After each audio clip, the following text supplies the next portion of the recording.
Oh, and Trevor, one more thing. Don't be afraid to let them change how you think about yourself. And with that cryptic and somewhat concerning statement, Trevor's boss exited the office, leaving him sitting alone at his cubicle. A few other employees scattered around the room, finishing up some last-minute work at their cubicles. Don't be afraid to let them change how you think about yourself. What does that even mean, he wondered. Is the company sending me off to join some weirdo cult? Are they going to force me to drink Kool-Aid and chant odd phrases of adoration to some random guy in a robe? Why would I change? Why would the company want me to change? Am I not good enough how I am? As these thoughts raced through Trevor's head, he was reminded of the big business trip he had coming up in front of him tomorrow. The company was sending him on a 2-day leadership development conference for young leaders. This was Trevor's first conference, and he was happy to be going, but to be honest, he wondered why he, of all people, was the one selected to go. His job at the company was not exactly a leadership position. In fact, all he did all day was sit in his cubicle and sell supplies and parts for industrial kitchen appliances. It didn't really take leadership skills to do that, but hey, 2 days away from work, a nice hotel, he'll take it. His boss, the district manager of the entire company, was the one who invited Trevor, but she herself would not be attending. In fact, no one from the company other than Trevor would be in attendance. They specifically wanted him to go. But why, he wondered. They never really told him why they wanted him to go, especially in light of his relatively low position in the company. And now the boss, as his parting words of wisdom, say, don't be afraid to let them change how you think about yourself. After sending a quick follow-up email to a potential client, Trevor packed up his things, left the office, and headed home. Morning came quickly as Trevor's alarm rang out at 3 a.m. He had a flight to catch by 6 a.m., and this should give him more than enough time to shower, get ready, and get to the airport for his trip. This was going to be only the second time Trevor had flown. The first was in high school when he was in marching band, flew to Orlando, Florida, to play a parade at a theme park. That was a great trip. But this was different. He was an adult now. He was alone, no teachers, no chaperones, no classmates. He'd be lying if he said he wasn't at least a little bit nervous about not only the flight, but even just navigating through the airport. What if he got lost in the airport? What if his bags got lost in the airport? What if the plane was delayed, or worse? What if the plane crashed and he found himself floating in the Atlantic Ocean with a fiery fuselage sinking behind him as all manner of deadly sea creatures swam directly toward him, ready to chomp him up into tiny, tiny bits? Get a grip, Trevor, he smiled to himself. That's not going to happen, most likely. And in fact, it did not. Trevor's trip was actually pretty uneventful. The flight attendant did give him a Diet Coke instead of the regular Coke he asked for, but all things considered, he figured that was better than a fiery, floating fuselage and mad-eating shark monsters. Trevor arrived at his hotel, checked in, and headed to room 603, which was on the 5th floor, which Trevor found quite odd. After about a dozen attempts to get his key card to open his room door, it finally blinked green and granted him access. The room was nice-ish. It had a king-size bed, a large flat-screen TV, a mini fridge, and a small microwave that house cleaning clearly forgotten to clean out after the last guest used it. Trevor pulled back an old curtain in the room, revealing a large window with a less than magnificent view of the parking lot. At least he could see his car, though. He took a moment to wave at his car before he slid the curtain back in place. I've got a long day tomorrow. I better get to bed. The following morning, Trevor arrived at the conference center in his yellow, compact rental car, which he quickly realized was not designed for someone of his height. It reminded him of the old VW Bugs he used to see when he was a kid, but this thing was even smaller. Punch buggy yellow, he joked to himself. Upon entering the conference center, he was greeted by some overly friendly staff members who promptly got him checked in. He was given a conference lanyard and a badge with his name printed on it. As he looked at the badge, he sarcastically thought, apparently I now spell my name with 2 V's. Who spells Trevor with 2 V's? Trevor was also given a plastic bag full of promotional items from the different sponsors of the conference.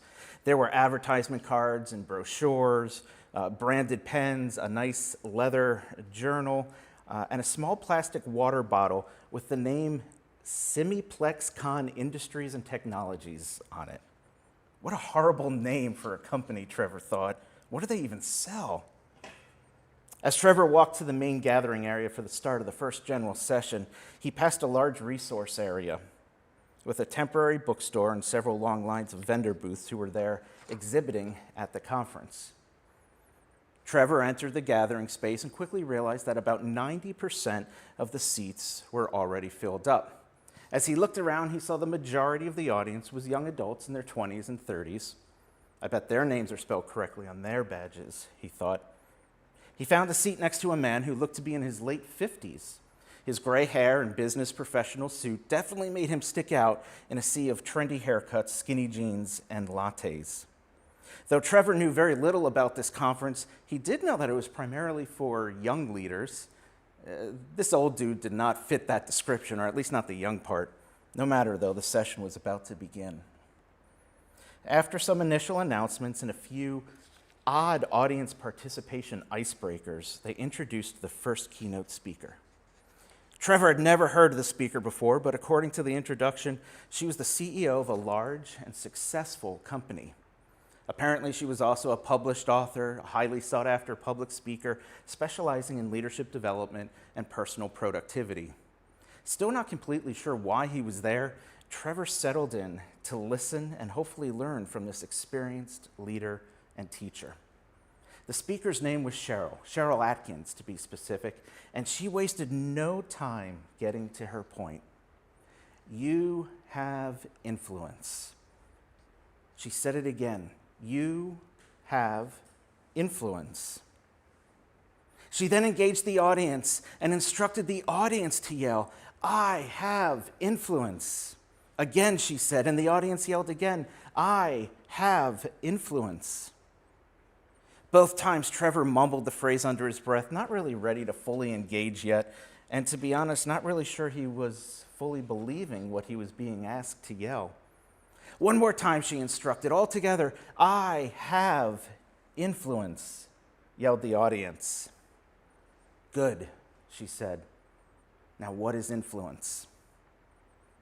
Like most people in the room, Trevor already technically knew the definition of the word, but he was interested in how she was going to define it in the context of this conference. Write this down, she said somewhat theatrically, and then she paused, presumably for dramatic effect. Influence is the ability to create changes in human behavior. She continued, let me say that again. Influence is the ability to create changes in human behavior. Trevor wrote that down in his newly obtained leather journal. Cheryl continued, so who here has the ability to create change in other people's behaviors? Hands went up all across the room. Even Trevor did a somewhat timid half raise of his hand. If your hand's not up, it should be, challenged Cheryl. Everyone in this room can create change in people's behaviors. This is exactly why I had each of you yell, I have influence. In fact, she expanded, each of you is an influencer. How do I know? How do I know that each of you is an influencer? She paused again for dramatic effect. Because those who influence are, by definition, influencers. If you have influence, you are an influencer. Being an influencer is not something reserved for YouTubers, TikTokers, and tweeters. Cheryl continued, more worked up now than ever. Still not sure? Still don't believe me? Let me ask you this. Over whom do you have influence? If your answer is no one, you're wrong. Seriously, you're wrong. Trevor was one of those people in the audience who really was not sure he had any influence. He just sold boring old parts for appliances. Hardly seems worth being called an influencer. As if Cheryl could read his mind, she said, "Some of you don't believe that you have influence. And so I ask you again to think through your entire life, not just your work life, and identify who you have influence over." She continued, think about your friends, your family, your coworkers, your classmates, your acquaintances, and even the random strangers you meet along the way. If you're being honest with yourself, you will no doubt be able to identify some people that you truly influence in your life. Write them down in your notes. As Trevor thought through his life, he actually was able to identify some people with whom he had influence. He thought about his customers and how he can influence them toward a certain product. He thought about his younger sister, who had always looked up to him. He even remembered the new guy who just started at work. Trevor was assigned to be his work mentor until he was up to speed. "I guess I am an influencer," Trevor whispered to himself, with the slightest bit of pride now creeping into his thoughts. Before he let his thoughts trail off too much, Cheryl continued with her talk. "As we think about influence," she began, "I want us to look at it in 3 different ways, or more specifically, let's look at 3 different types of influence. These are going to be important for us to understand today." Trevor continued to take notes as Cheryl mentioned the first type of influence. Unintentional influence, she said. This is nonchalantly letting your influence simply be what it is. For better or for worse, your influence is unintentional. She continued, this type is not in and of itself bad, it just is. We all at times unintentionally influence people without even being aware of it. But knowing that it happens may cause us to think more strategically about how we speak and act in front of different people. This made sense to Trevor. He could see how some actions could unintentionally influence someone. At that moment, Trevor happened to glance over at the gentleman next to him. The man had a large notebook and had already taken multiple pages of notes.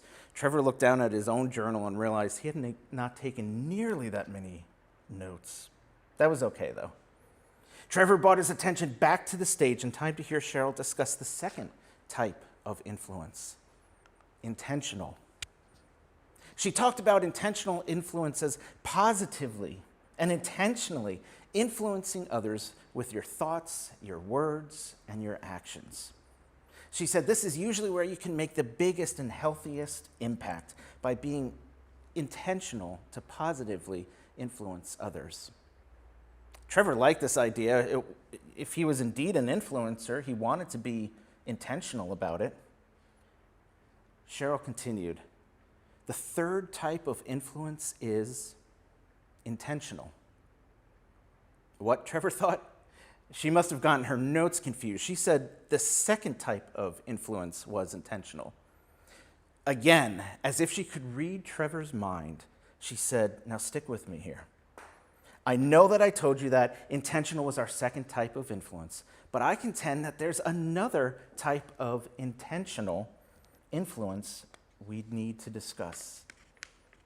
Here's what I mean. Cheryl continued. A different type of intentional influence can be very negative, manipulative, controlling, and at times even abusive. This is not what I'm advocating for from this stage. But I think it's important for us to realize that we can use our position as an influencer in a negative and very unhealthy way. I would challenge you to identify in your own life if you're using your influence in a negative or controlling way. We don't want to be manipulative, and we certainly don't want to be abusive. So if you recognize that in yourself, please take steps now to cut that from your life. Make sense? Good.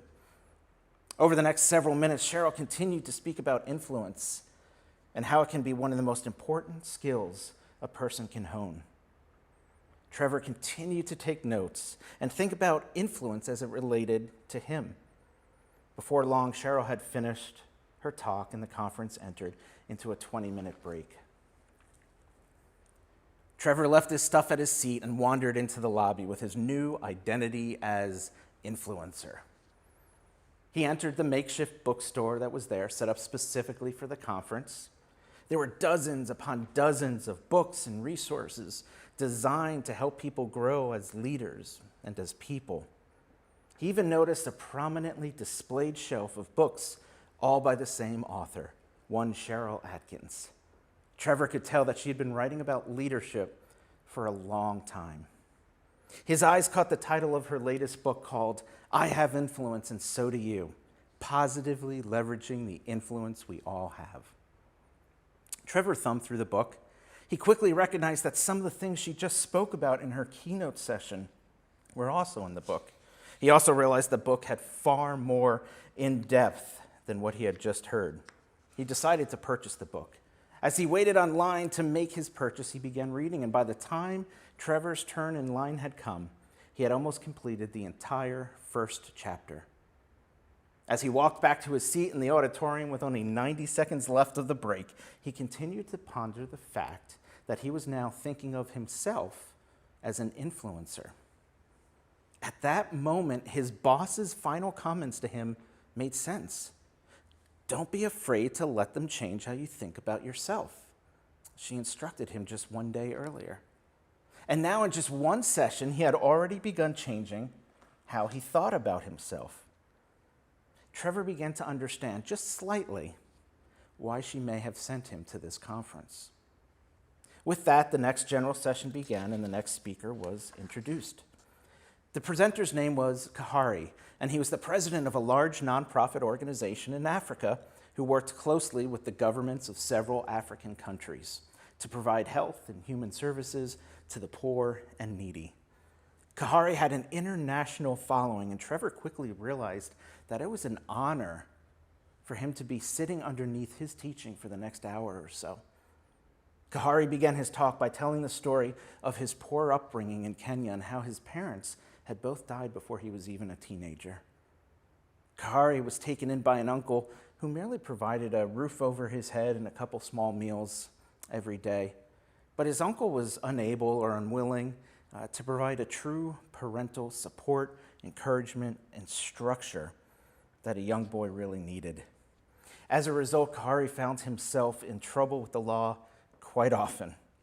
By the time he entered his 20s, he had been arrested 14 times for various infractions.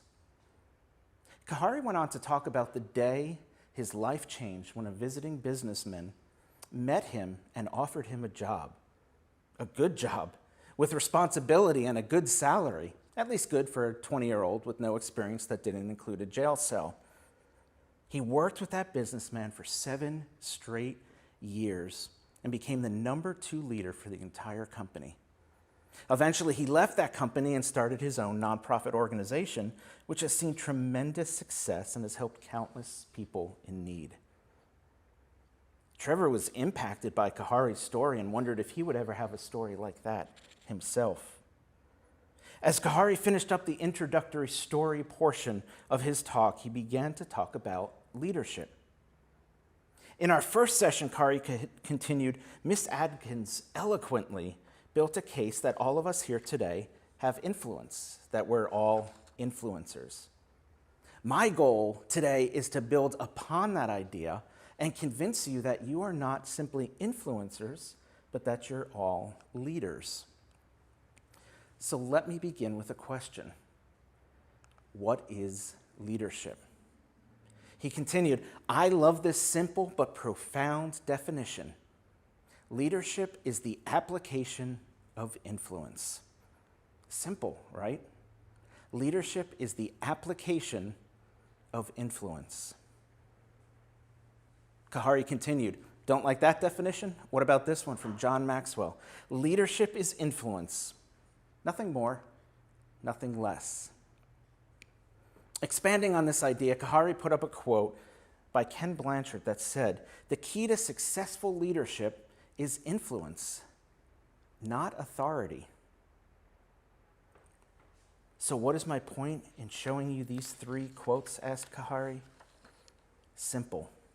If you have influence, you are a leader. Again, if you have influence, you are a leader.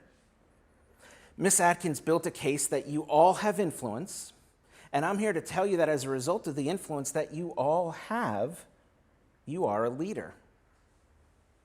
Wow, Trevor thought, I never thought of myself as a leader, or an influencer for that matter, until today anyway.